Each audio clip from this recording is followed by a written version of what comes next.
The views expressed on Talk Real Solutions, hosted by Tyrone Thompson at talkrealsolutions.com, are the views of Tyrone Thompson and do not reflect the views of talkrealsolutions.com, YouTube, or etc.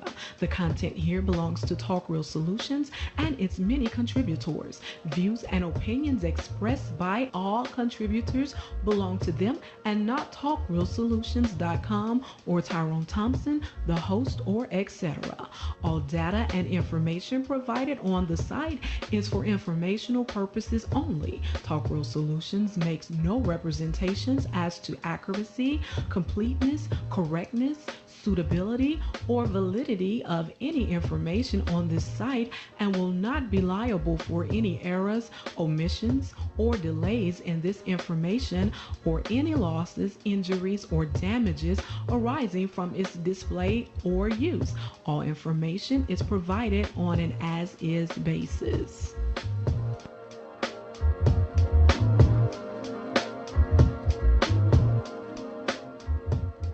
Welcome, welcome, welcome to Talk Real Solutions. I am your host, Sister Nobody. The number to call in is 717-908-1834. Access code is 917324. Press star 61 to ask a question or chime in.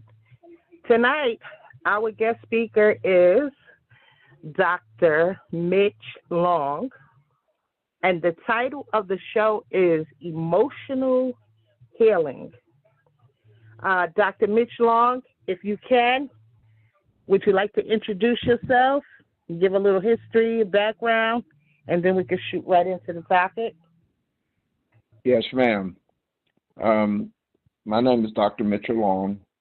I've been into ministry for over 50 years. I have a degree in psychology, and I have a master's degree in psychology and a doctorate in counseling. Pretty much that's what I've been doing all across the country. So, Dr. Hello? Mitch Long, yes, I'm here. I'm here. Yes, so Dr. Mitch Long, you picked this topic tonight, this topic. Why did you pick this topic tonight? This topic was chosen because right now there's a lot of hurting people, and a lot of the hurts that they have is deeply rooted hurt, and then it's transcended down from one generation to the next in some cases, and in other cases it's just a matter of people not being able to get rid of something that really happened in their lives. You know, sometimes a mother passes things over to her daughter, those same emotions, those things, and they experience the same thing. But to break that hold, sometimes you have to stop the process from going from generation to generation. So what are some of the ways to identify that you are in need of emotional healing? Well, one of the things actually there are three things that tend to set us in that area of emotional healing. One is death. Okay, people around us die, and grief sends us there. Okay, then you have rejection. You know, people are rejected and they feel rejection, and then you have abuse. You know, some people are abused, and they were abused by the parents, they were abused by their husband, they were abused by their boyfriend, they were abused, and they were abused when they were children. So that's another source. Those are the indicators. Hmm. So where do you begin the process of emotional healing? The process of emotional healing is the first thing you have to acknowledge the fact that you need help. The biggest problem that most people that need emotional healing has is there's actually 4 steps here, or 5 actually, which is the first step would be denial. You know, denial is one of the worst thing that happened, and denial is oh, I'm okay. I'm all right. Don't worry about me. Okay. No, he'll do okay. He'll be all right. He won't hit me again. He won't curse me out again. And you know that as soon as something happens, it's going to start all over again. So that's the first thing is denial. The second thing is anger. As a result of things that happen in your life, you become angry with everybody. You have that negative approach with everybody. You're very angry. Nobody can really deal with you. Some people call you bipolar. Some people call you, but you're actually, the problem is you're angry. You're angry because nobody's really listening to you, and you're hurting, and you really want somebody to hear you, but nobody's listening to you because you really won't give them a chance to listen to you. Okay? And the third one is bargaining or compromising. Well, that's okay. He'll do better the next time. That's okay. Trying to do good. We compromise with our emotions. It didn't really hurt me that much. We compromise, and that's one of the ways that actually it takes away from us because it takes us away from how we really feel. You really want to tell somebody to go jump off a bridge, but you're compromising. You understand what I'm saying here? Yes, I do. I do. You really want somebody to hear you, but you compromise. You keep giving in, and every time you compromise, it could be one-sided because you feel like you're giving in yourself. You're the only one that's giving. You're the only one that's giving in. You're the only one that's doing it. You're the only one, and nobody else is doing it because when you talk to the other person, they're the one that have you compromising, but they're not giving anything up. And eventually, you feel depressed, and which is the next area, is depression, withdrawal. Don't want to talk to anybody. Don't want to be around anybody. I'm happy just like I am. So you have that in that depression, that depressed state. You go through that. How many times have you just withdrawn and say, I just need to get away from this and go but you all the time you're constantly harboring these hurts. You're constantly going through it. And then of course, the last one would be the acceptance. Accepting the fact that you are in denial. You need to accept that. I'm in denial. That's when your healing begins. Healing begins at the point of acknowledgement and acceptance. I am being abused. I am being hurt. I am hurting. My mother hurt me when I was 5 years old. My brother, my uncle raped me when I was 7 years old. All of these areas is areas that we deny, and then all of a sudden, but accepting those is the first step of getting rid of the hurt. Okay. So you're saying that denial or the feeling of, okay, I'm going to be okay. I'm all right. Don't worry about me. That is not a way of really dealing with. That's right. It's not. It's not healthy. It's not because. Basically. No, it's not healthy because all you're doing is suppressing. You're just suppressing how you really feel.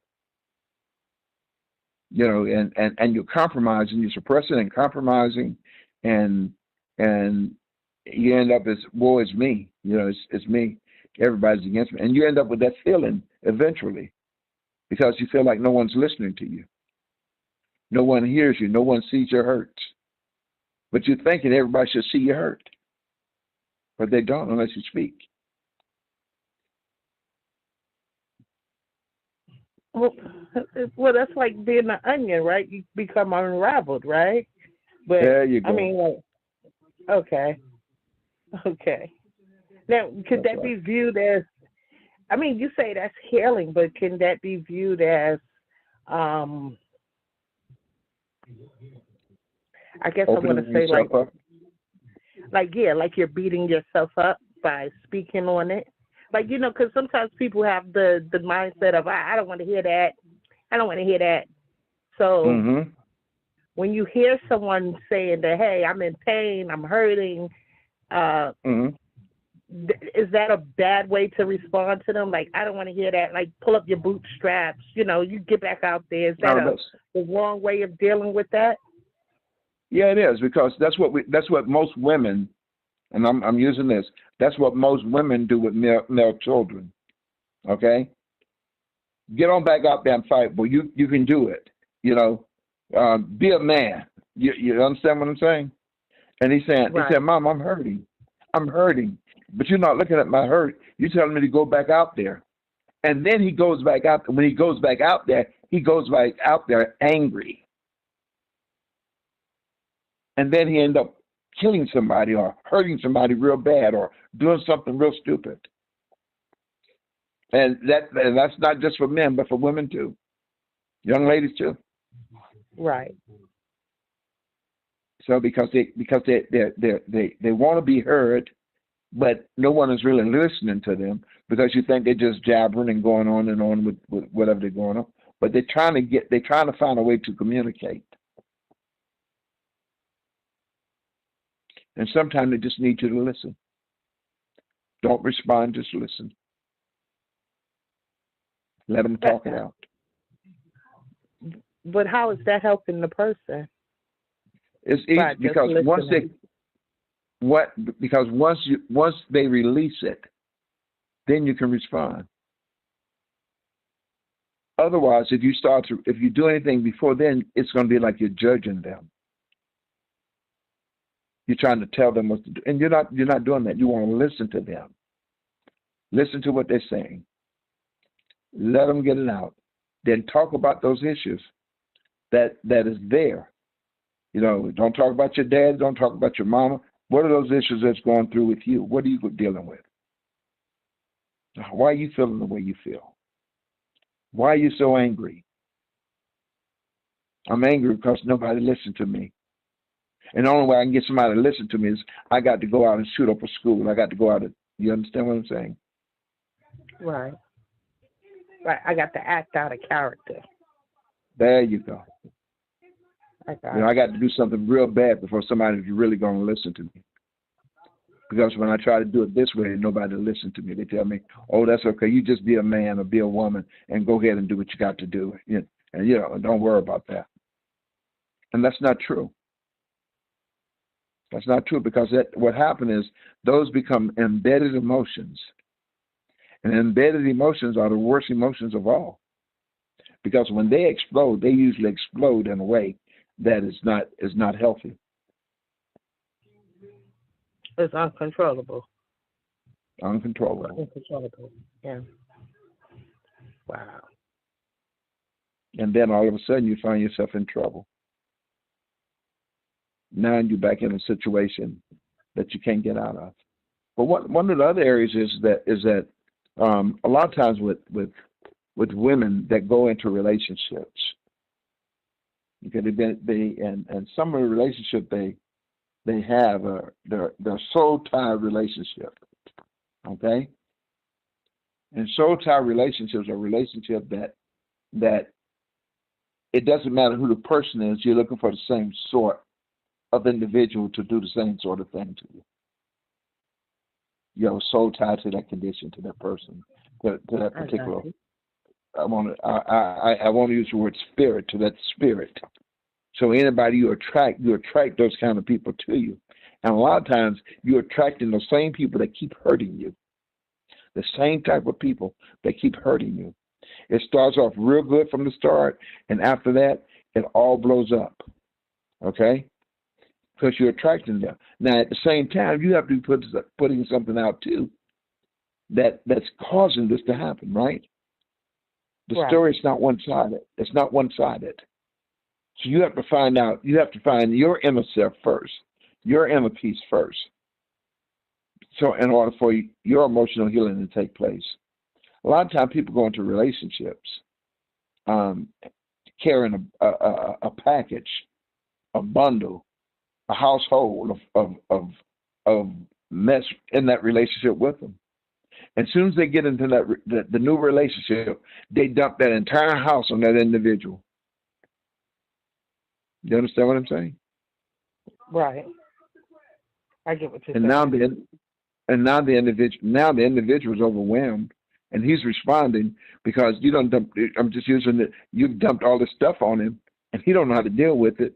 But you've dumped all this stuff on him, and now you're saying, well, he can't deal with. He don't know how to do this. He don't know how to do that. He's not doing this or that. But that's because you dump stuff on him that he knew nothing about emotionally. Jealousy is one of the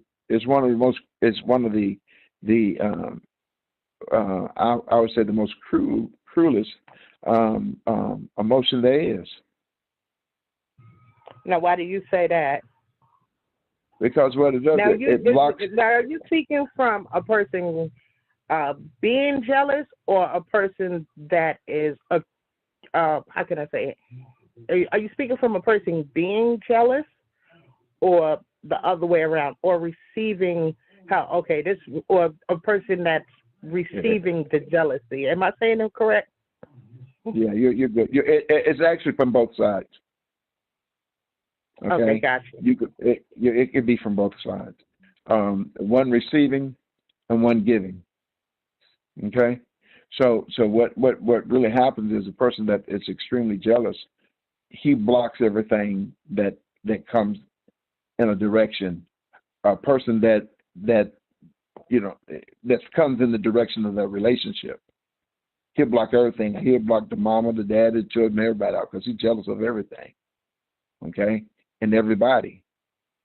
Okay, and the same thing with the female. She can be jealous of the relationship, but they have a tendency of that jealousy have a tendency of rolling out, not just with them, but rolling out in the community when they get out and something happens, any kind of emotion, or when you walk in the house and you just come from work and you were supposed to be home 4 minutes ago, not what you were doing. You understand what I'm saying? Right.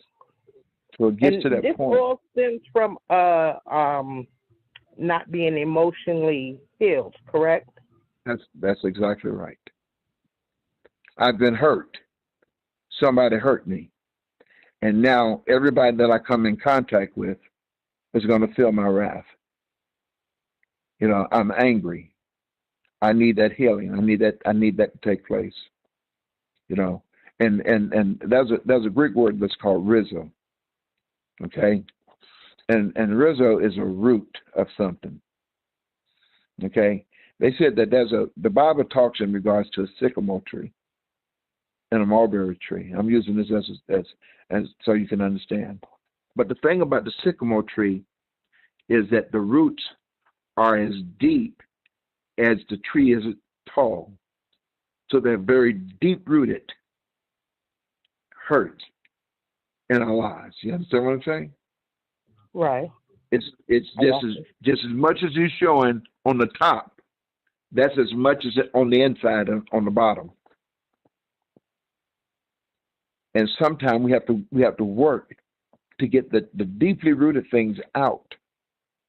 That's a chore. That's a job. That's something that we have to work on. Because if we don't, it always explodes on us in a relationship. You were dating Joe Bob, and you and Joe Bob was together and happy, and Joe Bob cheated on you and he mistreated you, and now you want to go into a new relationship. But when you get into the new relationship, you go into the new relationship treating him like he's Joe Bob and mistreated you. You're watching him. You understand what I'm saying? So those are hurts that are on the inside, and those are hurts that has to come out in order for you to have a healthy relationship. A lot of us can't have healthy relationships because we got so much emotional hurt. You wouldn't recognize a healthy relationship because you've always been in a relationship that has hurt you, that always triggers the emotional hurts in you. Always in that kind of relationship. Starts off good, And then in relationship, is it's and once it's kind of one-sided too, because you keep giving all of you, and they don't give any of them. That hurts. Rejection hurts. So you take a person that's going through rejection. She's expecting, or she's mean and angry because she's expecting everybody to reject her. She's expecting that. That's a good And so point. she's hurting. Huh? I said that's a good point. That's a good point. She's expecting people to reject them. So she, and when someone do talk to her, she has a negative attitude towards her because she's just waiting for them to reject her.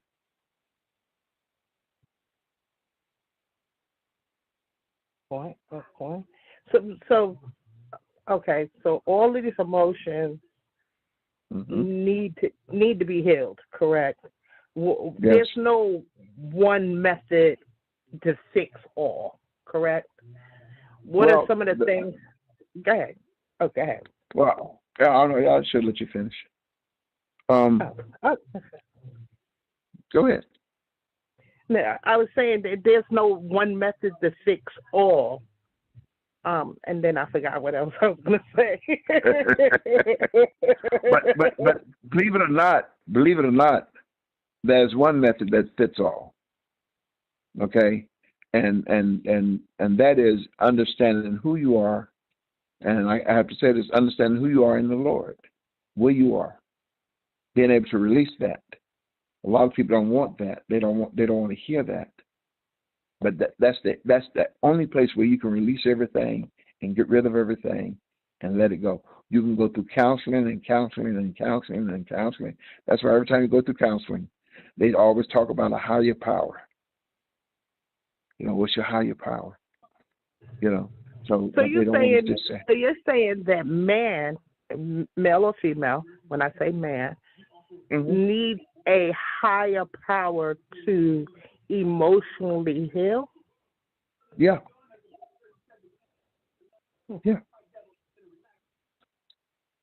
Because you can't heal yourself.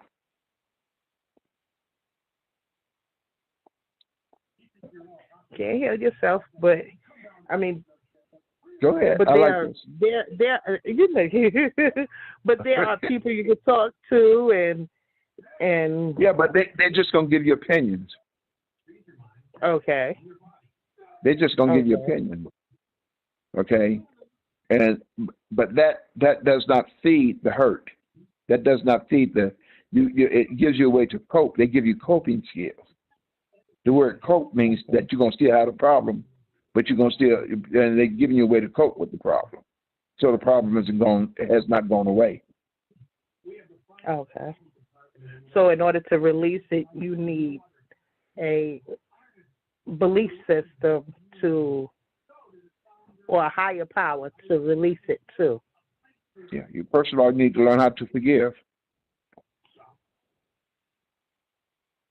That's a hard one. When you've been hurt and abused all your life and somebody done hurt you and they continually hurt you. You got all that pain on the inside. And now you want me to forgive them? There's bitterness. Bitterness is one that is deeply rooted, especially among siblings. It comes up every time they get into an argument. That root comes up. That bitterness comes up. Close friends, it comes up. So go ahead. Go ahead. No, you go. Go ahead. No. I don't mean to cut you off. Go ahead. No, you're good. Doctor. Okay, so no. I want to hear you. We're talking about pain as far as hurt, feeling neglected, and things of that nature. Can you get into the grieving? How do one emotionally heal from grieving the loss of someone they love? Okay, that's a good one. because grieving is a process. Okay, there's several ways. To deal with grieving. Okay, the first way dealing with grieving is, first of all, you can't be in denial of the person's death. I can't believe he's dead. I can't believe he's dead. Oh no, you keep putting those words out. You understand what I'm saying? Though he's gone, Right. you're denying it. You're still denying it. I can't believe it. Okay. The next thing is that after that, you have to allow the process of time to work in your life, to get you further and further away from the grief. You follow me? I follow you. So I follow you. so the further you get from it, the more easier it becomes for you to deal with it. Okay.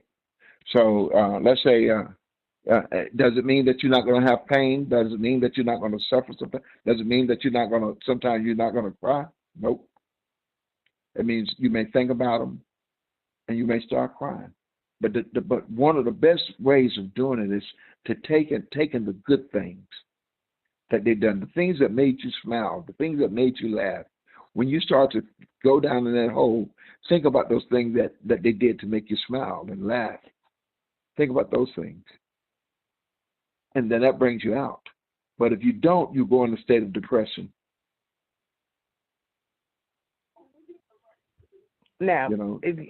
is that the only way to go into depression, or there's other ways to go into depression? Oh no. There are a lot of ways of going into depression. You can go into depression just by sitting in a room by yourself and everybody there but you, and you feeling all alone. Ooh.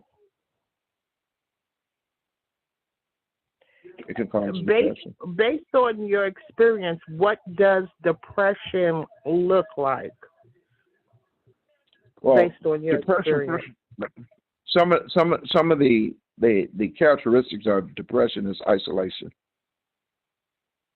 Okay, isolation. Okay. They begin to isolate from everybody. They set themselves aside from everybody. They become introverted.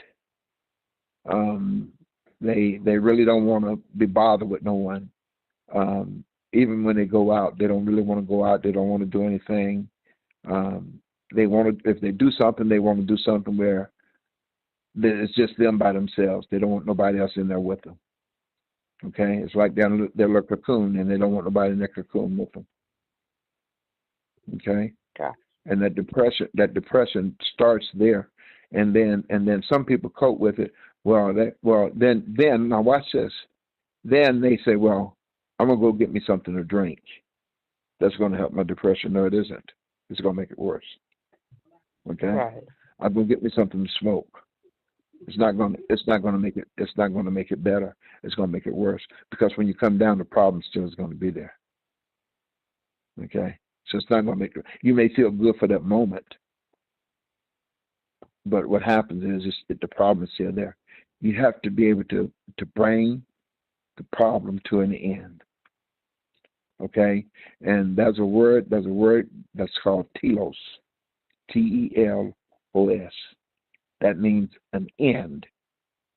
And what that actually means is that there's a designed end to where you are. You have to design an end to get to where you are in your depression, in your hurts. You have to design an end to get there. You know, that means you have to have something there to get you there. Well, we know that through the Word of God we can do that. That's a design end to get us out of it. Okay, but we have so many things coming in that we say contradicts the Word of God that we don't want to deal with it, or higher power. You know, so that's one of the ways. But the easiest way is you have to find a means to get to the end. Do you think that not being emotional healed hurts the younger generations coming up that are being raised? Sure. And all? Okay. Sure. Because that now what you're getting is those spirits that's transcending from one generation to the other, to the next one. Getting that same spirit where Mama was is where you're gonna be. We see it time and time again in the projects, right? In project homes, where we see the Right. daughter, the mama's raised in the project. She had a baby in the project. The daughter have a baby. She's in the project. They got a granddaughter. All three of them, they got children. They're in the project. All of them have project in the project. And I'm not talking about that's something about them. I'm just saying it's a way that it's done, and then that circle has to be broken somehow. That has Right. to be broken. So in order for that, that's what that. See, healing comes at the point of breaking. If you continue to do 360, you never come out the circle. You never come out of it. You have to do 180 to get out the circle. That means you turn around from where you're going and reorganize what you're doing. That's why we hear the Bible talking a lot about repenting. Repenting means to turn away from what you're doing. That's all it means. Turn away 180 degrees, not 360, 180. Right.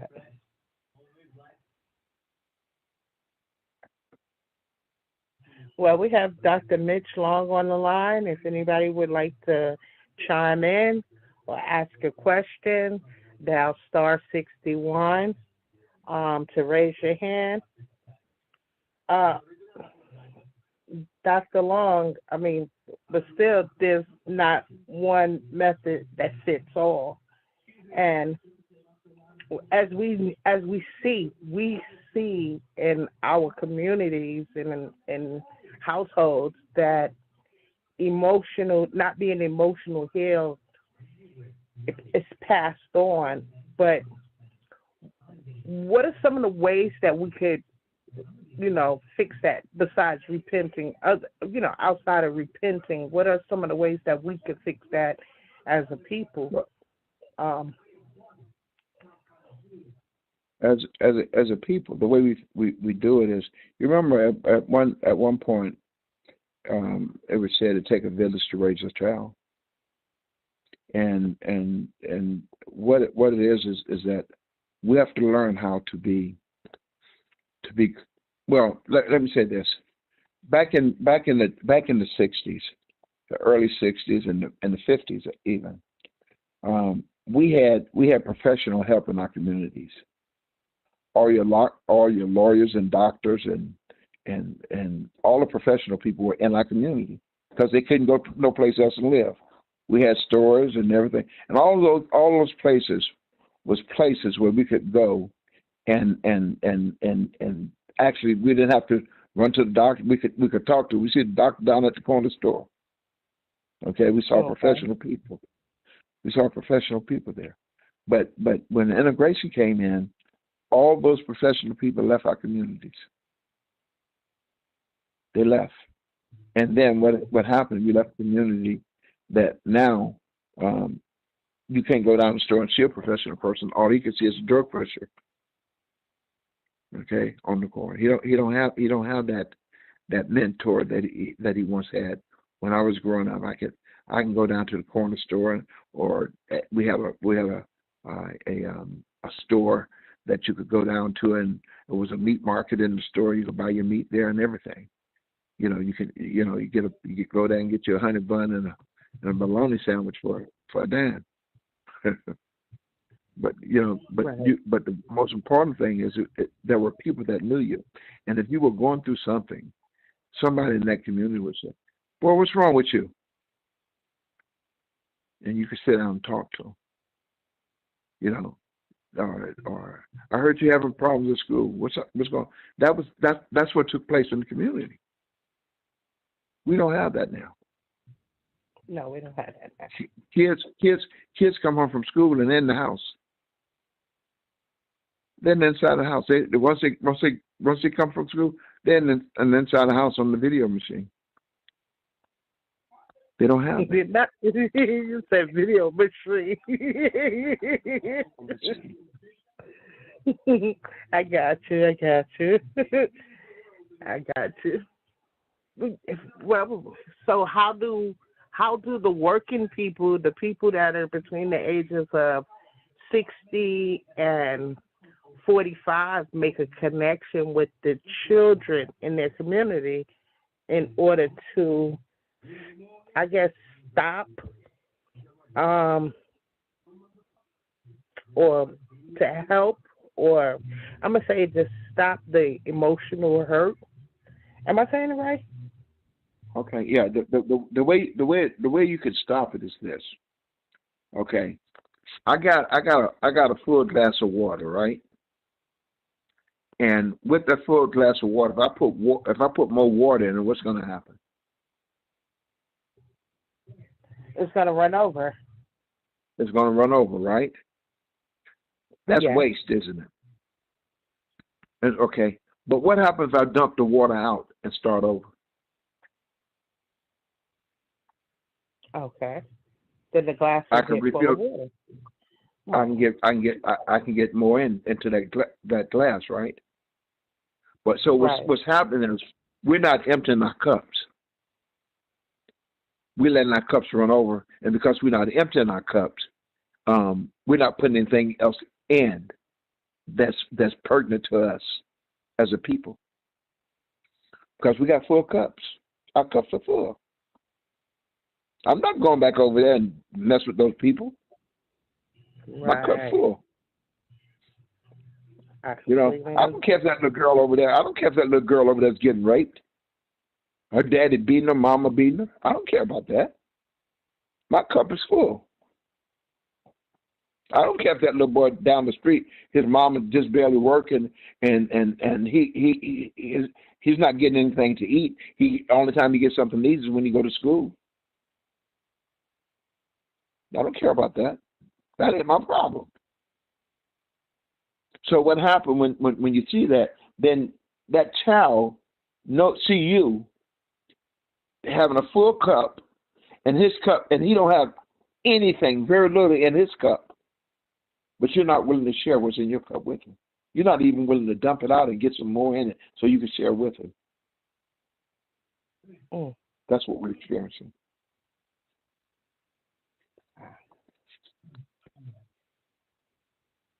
I understand.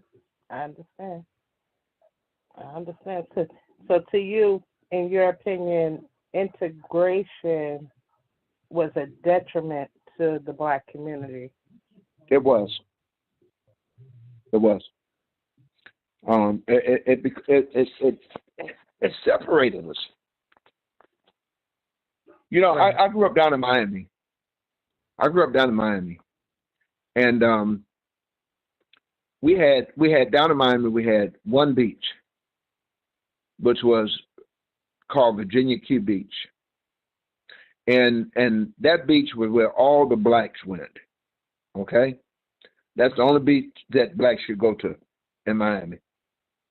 Okay, we had three different areas. We had Liberty City, Hialeah, Richmond Heights, Coconut Grove, all around, then other areas. But everybody would come to the beach on the 4th of July from everywhere. And we knew one another all over the town, all over the city. We knew our cousins. We knew our cousin was going to be there. We knew that. But when integration came, we no longer had that opportunity to meet everybody. I'm going over here to Hallover. I'm going over to this beach. And South Beach was a beach you couldn't even go to. Wait. You better not be caught. You better not be caught over in South Beach when the sun went down. Okay. Right. I got you. So that knowing, hurt us. Go ahead. I'm sorry. Okay. I was about to say, knowing these things in your generation, that applies to your generation, was that the beginning? I would say, is it the beginning of emotional strife, or? Okay. Let me say this. You have the integration started, and you had they pretty much closed down most of the black schools. Is what integration was, because they wasn't sending little white boy Johnny, and I'm not being a racist or anything. Please don't take it that way. But they wasn't sending Johnny over to that black school. But they're gonna send you over to that all white school. Okay, and when you went to that school, you were already at odds with everybody there. In some areas, even the teachers didn't want you there. Right. So you had to deal with that racism. Why should my child have to go to school and deal with racism? Why can't he just go to school and learn? So do you think that the government plays a big role in the emotional diameter of a community, like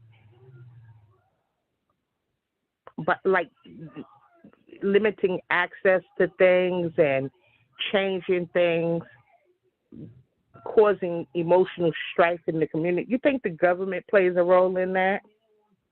Sure, if you want to see it. Yeah, yes, I do. Let me say this. Okay, you take a major shopping center, major shopping mall, right?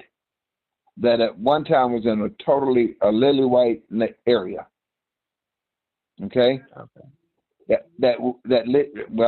While he was there, you came from all over to that shopping center. But the community changed. It became now is more of an all black or a Hispanic community. The store slows down. The major department stores pull out. Though we're considered as the greatest consumers, African Americans are considered as one of the greatest consumers in the world. But they hurry up and get those souls out of our community. Because that anything like that will cause our communities to grow and get better. Because tax dollars will be in our community. But no, they take that story and they move it out further.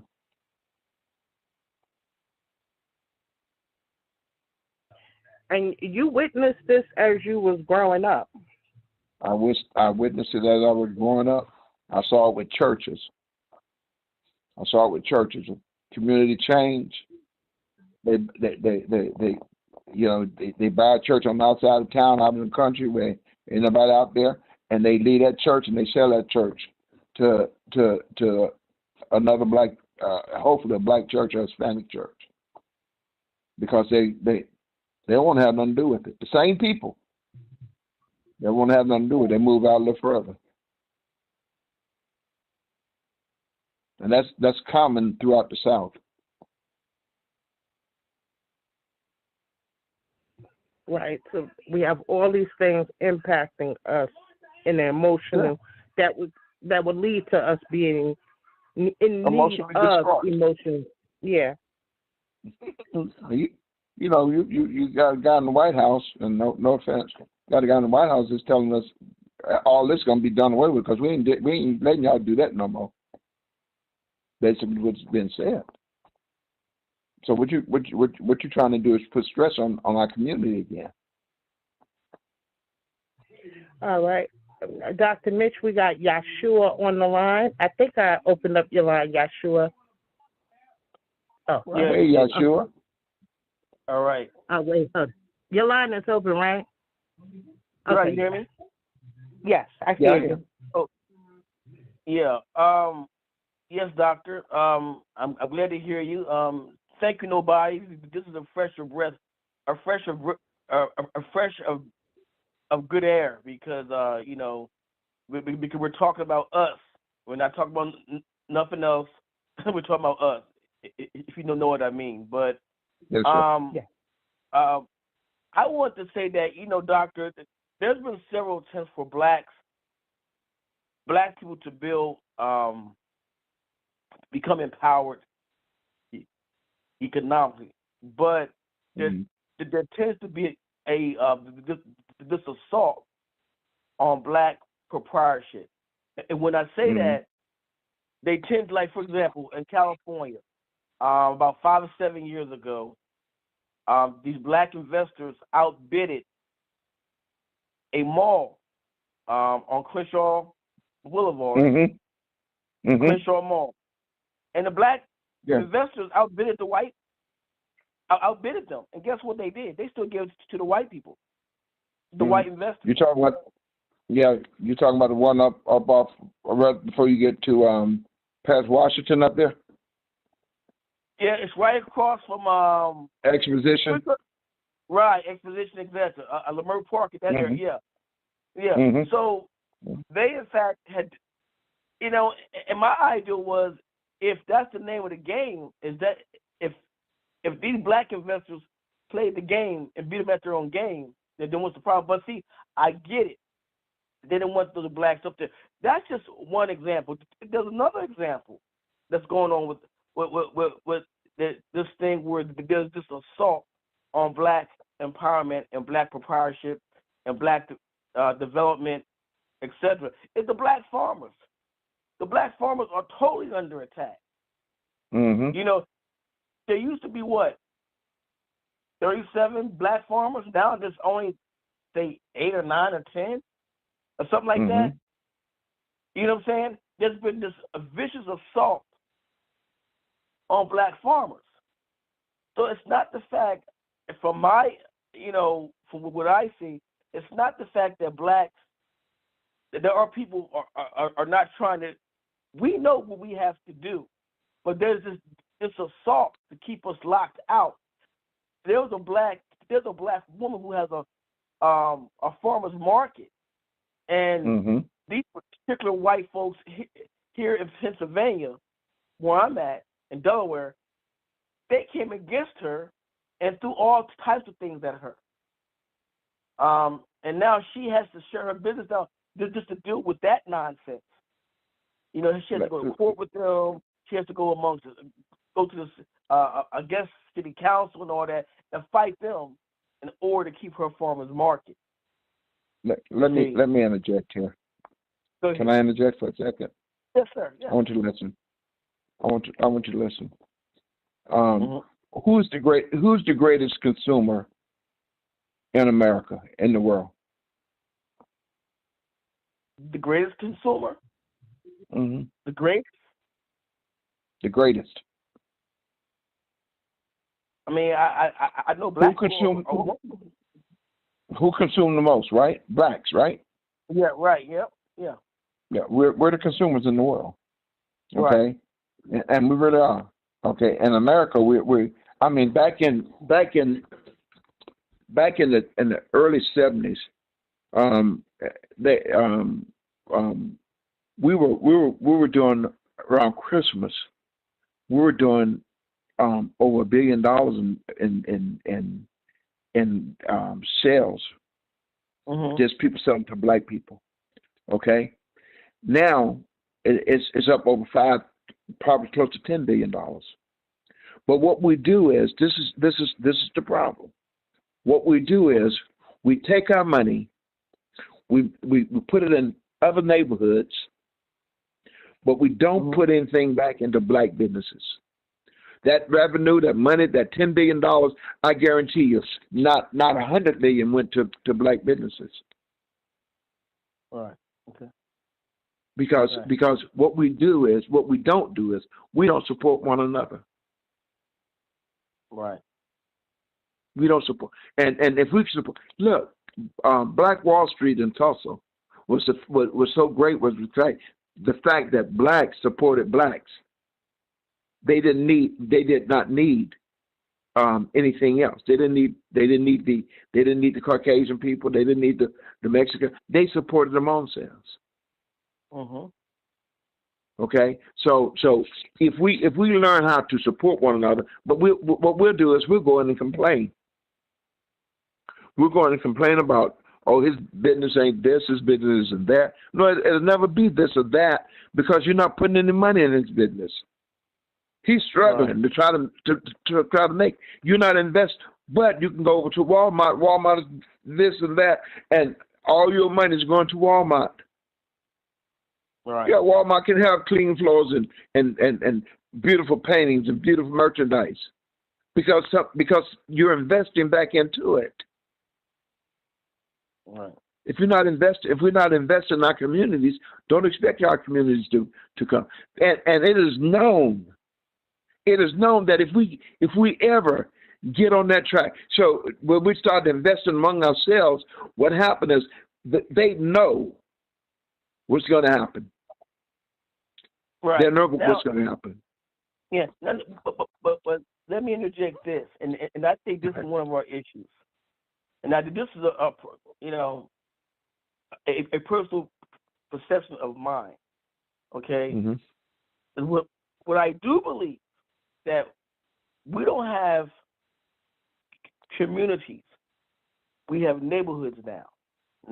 There's a difference between a community and a neighborhood. A community, and I keep telling black people, especially black folks, a community is what? Consists of what? Banks, stores, etc. That's a community. In neighborhoods, that's a community. We don't have a community. Our black communities are gone. Most of them are gone across America. They are gone. So how do we do this now? Do we develop a community on our own? I mean, we can do it because we did it before. And we did it many times. Before Black Wall, I mean, during the time of Black Wall Street, there were other black independent communities as well. But I'm saying that we have did it before, and I think that we have to come from the idea of just having a neighborhood and thinking it's a community to actually building real communities. Yeah. Okay? I mean, and that's just my personal opinion. Am I right or wrong on that one, Doctor? Well, you're right. You're right. But once again, the investment has to come to our people. If we look for people, for people from other areas to come and invest, other racial groups, look, you can come here in America. How can you come here into America and build a store on each corner, okay, that sells in our community, that when you go in there, they follow you around, but they want to sell everything to you. Right. Yeah. They want to treat you like you're inhuman, but they want your money. Right. Okay. Right. So what you do, the thing that made Montgomery work was the fact they started taking the money from the bus companies. Right. Okay. And they start, those little nickels and dimes because black people was riding the bus, they start to add up.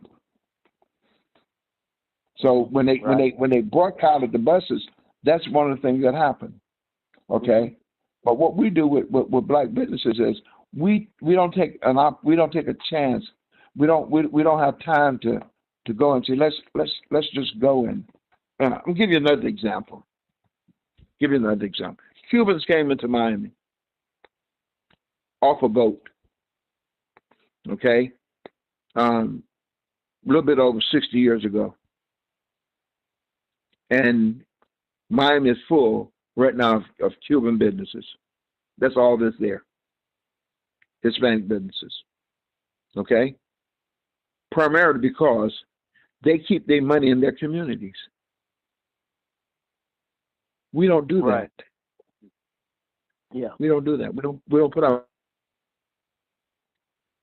No. Oh yeah. We could change what's going on at the park, the shootings and the gangs and everything. But they need that in order to get the federal dollars. They need the gang fight. They need the community in an uproar. They need the buildings pushed down and looking bad and unpainted because HUD needs money. Yeah. You understand what I'm saying? Yep.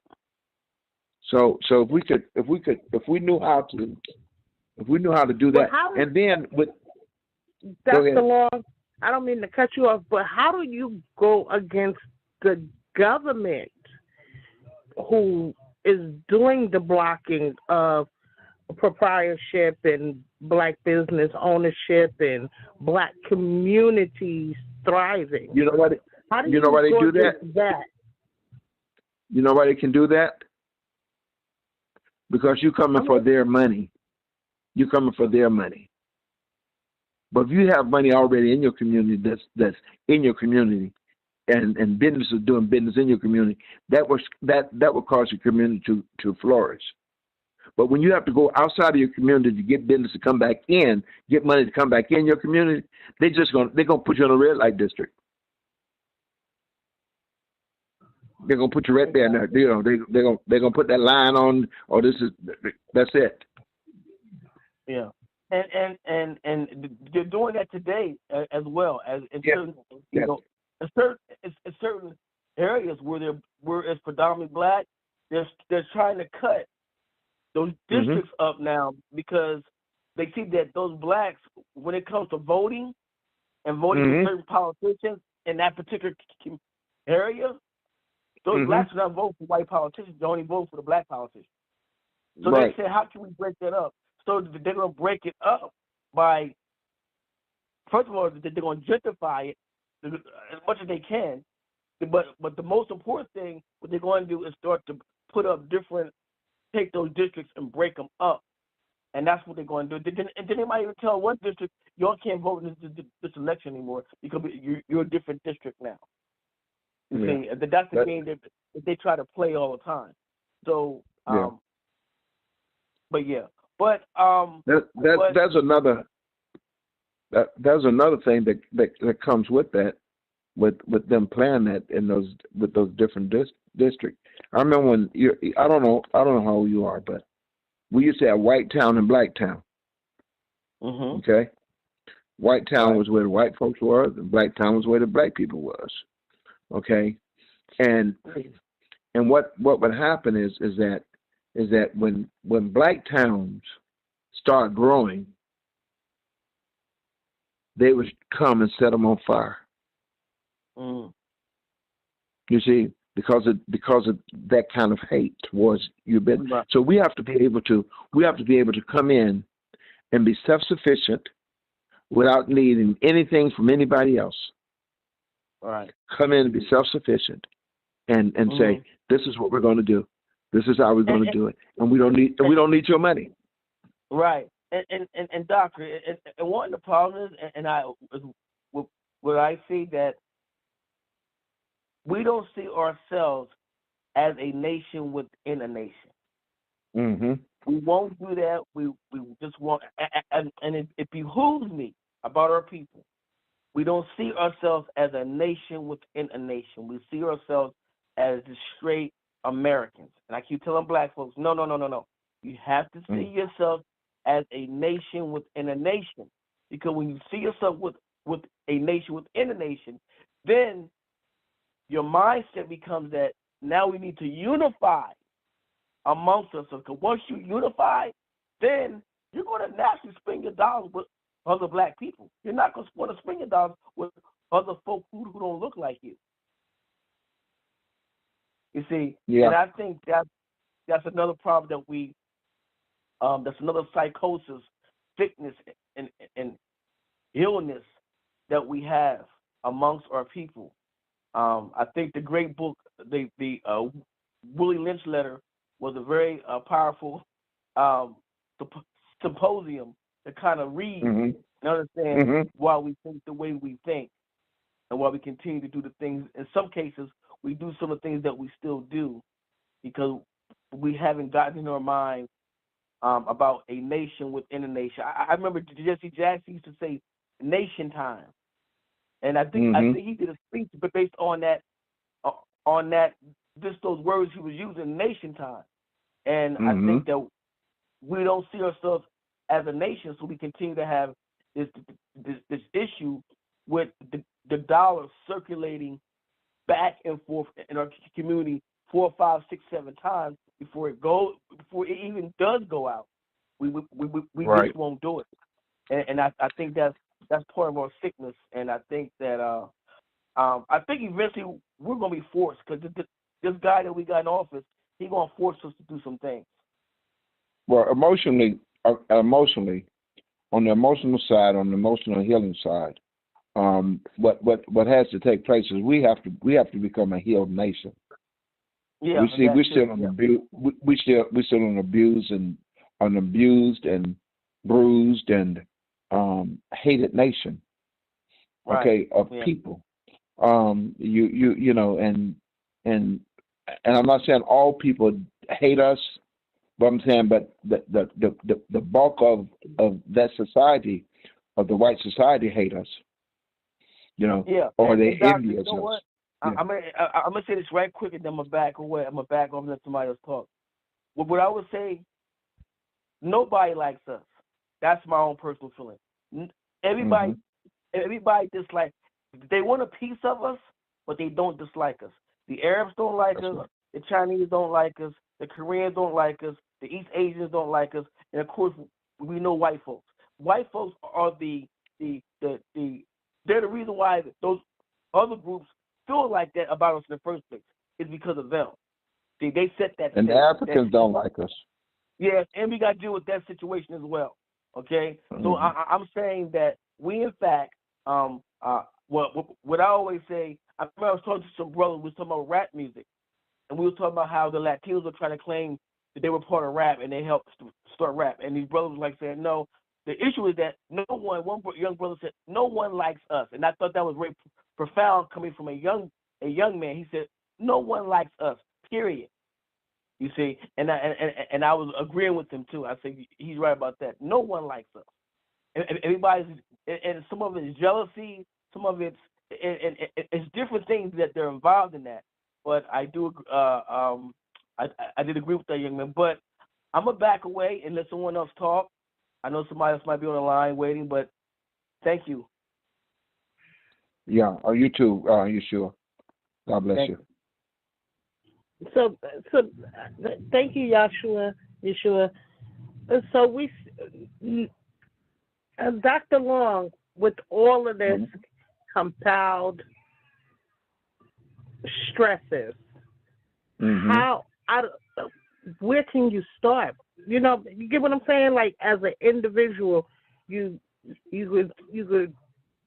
It may be things going on at home that you have to deal with, and things going on in the community, then things going on in the world, and all of this has an impact on the emotional state of a being. So, as a people looking at this, like during your time, now I don't know if you was a young man or a child when Martin Luther King was assassinated, but I'm sure that had an impact on your psyche, right? And I'm sure. Yeah. Can you explain what was those feelings? What was your age? What was going on through your mind when that happened? I was about 14 when Dr. Martin Luther King was assassinated. I should say this. It was nothing that we didn't expect. Do you understand me? Correct. Okay. Now, we 14 years old, this is what you was thinking. Like, it's nothing that we didn't expect, or? Oh, because and we knew what happened in our communities. How they would always find a way to try to come up and destroy your community. Okay? So we knew that it would just be a matter of time for Martin Luther King. You know, and I'm really saying that, to be honest with you. With everything going on and people, we knew about the hate that was going on in the world, and just in our country, we knew about that hate. So we kind of we and on one sense, actually there were a lot of blacks in the South that shunned away from Martin Luther King. Okay, Okay. because they were scared of the white man. Okay, so they a lot of them. See, I was trying to tell him, if you look at how black communities were structured throughout the South, there were small communities there were small hubs of blacks in certain areas in the county. Okay, but all of that was surrounded by the greater number of whites. They were always had more whites in those areas where that small hub of blacks were. So they could always control it. They could always control the blacks that way. Okay? Because everybody around, police, everybody was, you go to another little area, it's all black, it's a little black area, but it was surrounded by all whites. Okay? You on the other side of the tracks. So you had that going on. So that was to control and be able to control. But what they didn't expect was for those communities to grow and for people to get smarter and for people to quit working their fields. Okay? And for people to become self-sufficient. You know, this was supposed to be, that was supposed to be until eternity, where we was working out there in the fields and Master was getting everything done. That makes sense. Yes, it does. Yes, it does. Yeah. Yes, You know, it does. so we had to learn how to. You know, Tulsa wasn't the only place. They have a place here in Georgia, which was they flooded it. The whole city is up under a Lake Lanier. The Now, entire was city. this in your time of growing up that No, you it was before me. But the history of the lake, if you go down, you can see some of the buildings and everything that was there. It was an entire separate community that was flourishing. And what they did was, it was at the end of a dam in the area there. They flooded the area. So, and there were a lot of other prosperous black towns throughout America that every time they started to grow, something came in to destroy them. Because it was not a design plan for African Americans to be successful. It was not a design plan. Wow. That is a lot. That is a lot to. So, in your opinion, what does the future look like for Black Americans? The future actually looked great for Black America if we could come together as a people. And I shouldn't say that. I'm gonna do this. The future would look great for America if we came together as a people. You know, but it's not going to be that way because we got a person that wants to separate everything. This nation is going to go back 50 years. 50 years in progress. It's going to be lost all through this administration. Repeat that, because we got some Trump supporters that partake in this show. Repeat that, because they need to hear it. They need to hear that. It's going to go back 50 years. It's already happened. You know, it's going to go. We're going to be back 50 years when by the time we come out of this. When you get ready to go in, you ain't gonna be able to really vote. You're not gonna be able to really go in and go different places. You already have to. When you get on the airplane, you got to have they got this new star you have to have on your driver's license to get on the airplane. Right. They got all these things that they're they're putting in for one reason. You know, that's to keep you in place, to put you in your place.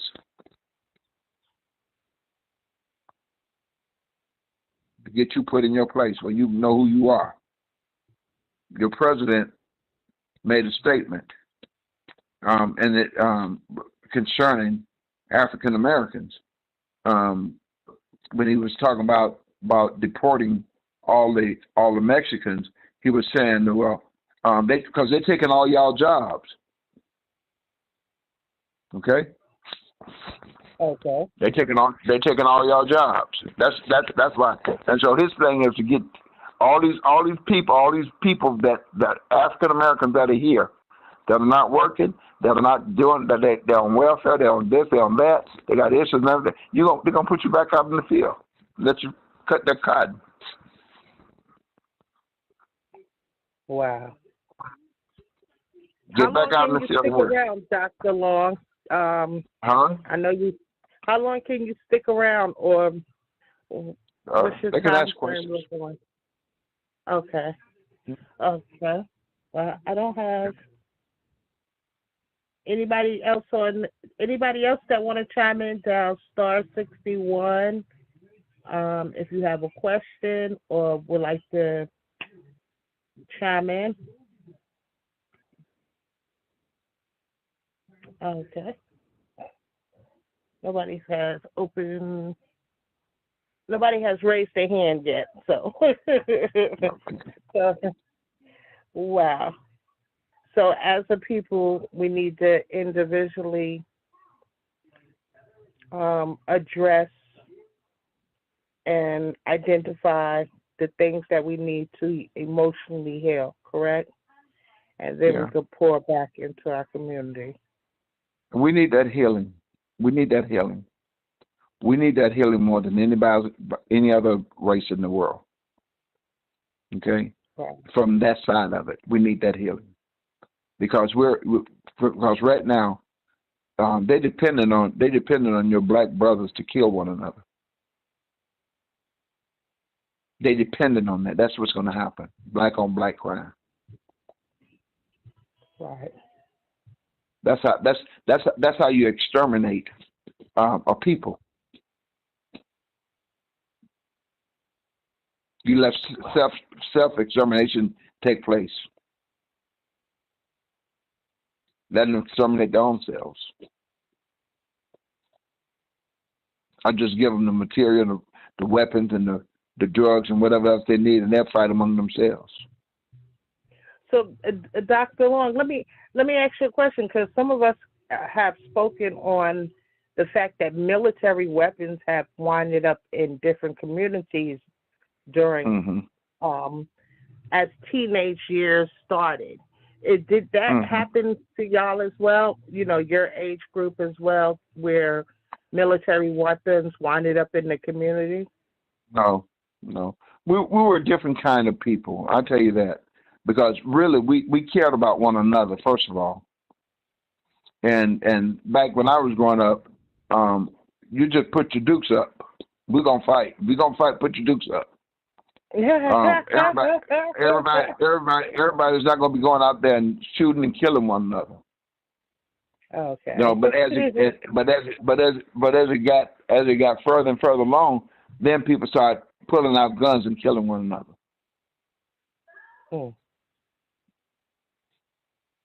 And as long as listen, if you want something to happen, you put it in the air. Okay? And putting it in the air means that black on black crime, okay, is in the air. So you expect it is expected for you to kill a black on black crime. It's in the air. Right. It's in the music. It's in the communities. It's on the video games. It's everywhere. It's in there. And then I'm get on look. There's a spiritual side of it. That's a spirit in that area that causes that. To murder, to kill, to destroy.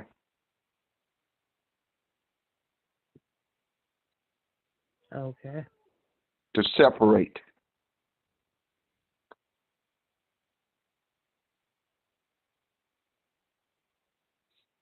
just yesterday, we had 3 kids killed on college campus. Two, not kids. Two adults were killed, and I think 3 others injured in the hospital. 20-year-old boy with a gun.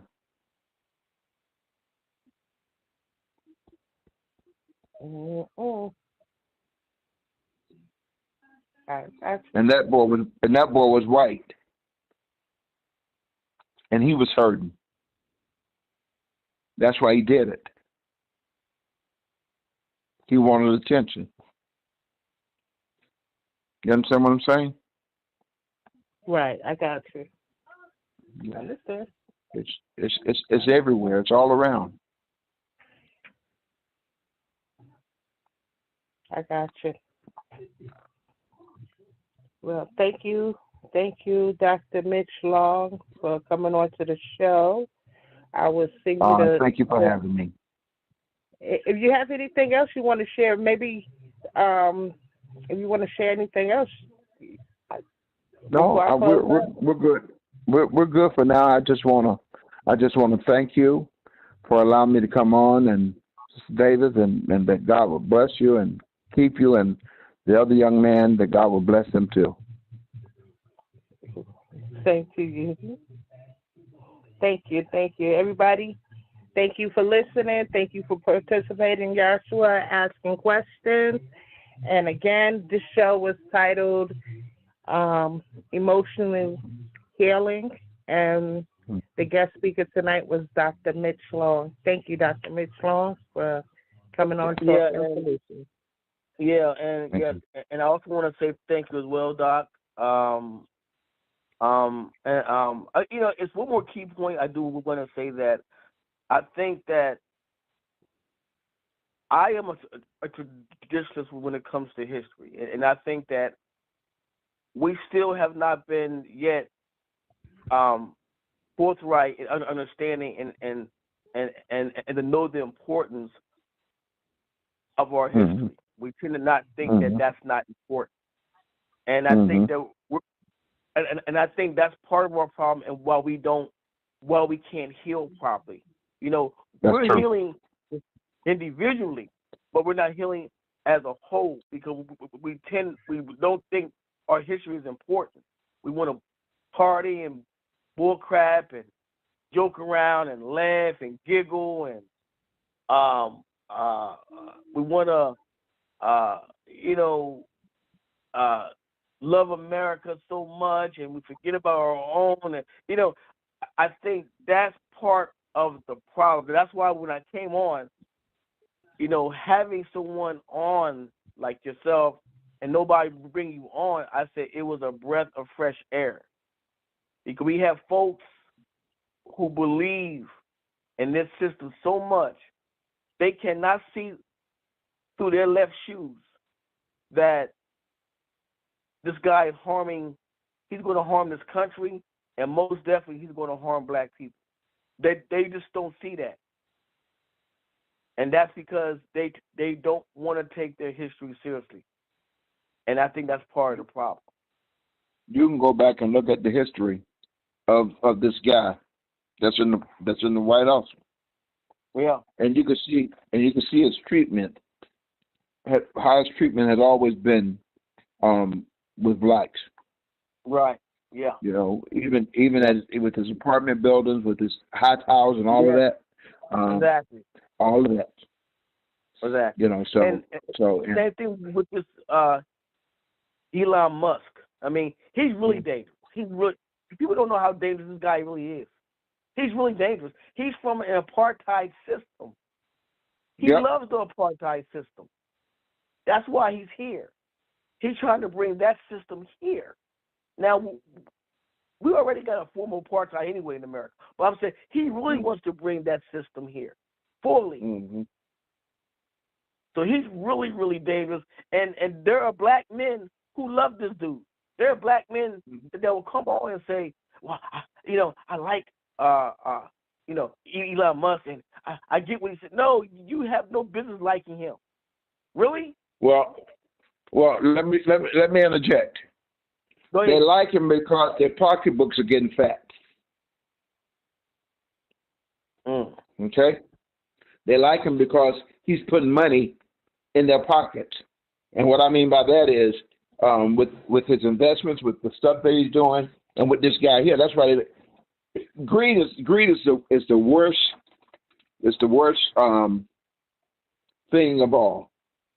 Greed have destroyed many nations. Mm-hmm. Yeah. Okay, that is, and that's what it is here. It's the greed that this guy's offering to people, the president and us. Yeah, that's the greed there. Mm-hmm. Go ahead. Go ahead. Yeah. Well, no, I'm just saying I'm agreeing. My opinion was, people that called on this show, for example, the people some folks who call on TRS, they like this guy. I'm like, idiot, you don't even live that lifestyle like him. You don't even have that lifestyle like him. You don't have his lifestyle, and he sure doesn't want you to be. He doesn't want you to be in a position where you can compete with him. He don't want you in that position where you can compete with him. So that's how I look at it. And it's something that I want to bring up too, that we have in our community about healing and something that a sickness that we suffer from. I'm better than you. We got Negroes that think they better than the other black person.